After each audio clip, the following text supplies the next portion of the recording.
Ginkumpirma sa Santa Barbara Municipal Police Station nga may na-identify na sila nga mga individual nga ginalagar yara sa likod sang pagpangawat sang solar street light sa tatlo ka mga barangay sa mga banwa. Sa interview sang Bombo Radio kay Police Captain Rafi Senieres, ang officer in charge sang Santa Barbara Municipal Police Station, iagin pahayag nga taga Barangay Kabugaw Sur ang ilan na tumod nga tatlo ka ginaalagar nga suspect. Suno sa hepe, sang menor de edad pa lamang ini nga mga individual, may record na sila sa pagpangawat kag subong nagtungtong na sila sa legal nga pangidaron. Ginapreparar pa ukon na subong ang mga dokumento sa pagpasaka sang reklamo. Ginahulat pa ang eksakto nga unit price apang sandig sa nakuha nga impormasyon sang Bombo Radio Iloilo, masobra sa 30,000 pesos ang balor sang kada unit sang solar street light. Suno kay Senieres, ginabisuan nila mga barangay nga i-report gilayon sa ila kung may nahibaluan sila nga insidente sang pagpangawat, agod nga maimbestigaran gilayon sang otoridad kag madakop ang may kahimuan.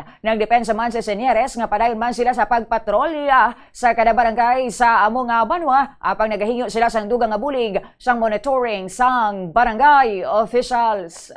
Actually, ang taga diri lang pero hindi taga Barangay Bulong Oeste, no? Taga Kabugaw, Barangay Kabugaw Sur. Oo, sa Barangay Kabugaw Sur. Wow. Legal age naman, no? Kay actually previously may recorded man na sila, record na sila, minor pa, pero subong legal age na. Na-coordinate man na sa barangay, actually kapatawag mo taga isa may mga meetings kita, no? Pud man sa barangay kapitanes, matanod naton, and then gina naton, no? Gina-inform naton sila nga kung may mga insidente sa barangay, i-inform kita nila, no? Right away para makandakan naton sa investigation.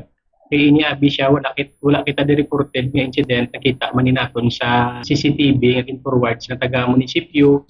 That is why nagkanda kita investigation dito sa barangay, no? And ang CCTV actually nga nagagawa nga nais halin na sa barangay. So ang ginano lang naton sa barangay, ginaayo naton nga ipasibol kung first hand information dapat mahalin sa ila bala para nga makandakan dayon naton sa investigation right away. Si Police Captain Rafi Senieres, officer in charge sa Santa Barbara Municipal Police Station.